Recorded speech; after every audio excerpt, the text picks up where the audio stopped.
sa inyo na maging kabahagi po sa ating Bible study sa hapong ito. Sapagkat tunay mga kaibigan, ang salita ng Diyos ay patuloy na kailangan ng bawat isa sa buhay ng bawat isa sa atin. Purihin ang ating Panginoon.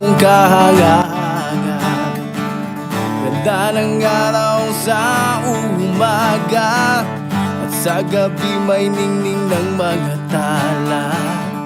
Lahat ng to'y iyong ginawa, lahat ng to'y iyong nilikhang parang ulan. Sa hindi ng ating naririnig, kundi tayo mismo ay pinagkalooban ng kaputihan ng Panginoon. Alam nyo, kung bakit nasasabi ko, yung tayo ay magisang kaninang umaga, may buhay, biyaya ho ng Panginoon niya. Tama po? Iyo, Panginoon,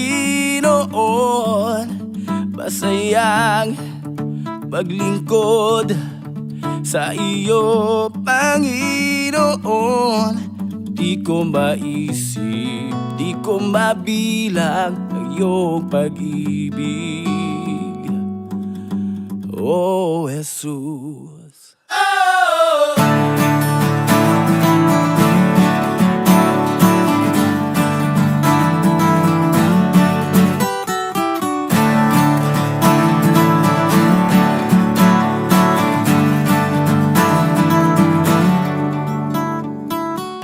Mga ibon ay nag-aawitan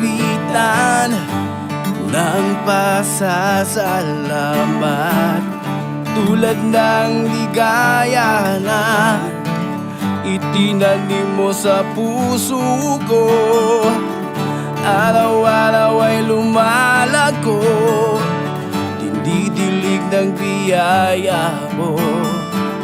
Biyaya mong di nagkukulang, umaapaw sa kasaganaan parang ulan na di tumitigil, tulad ko rin na di pa pipigil. Ito ay dahil nalaman ko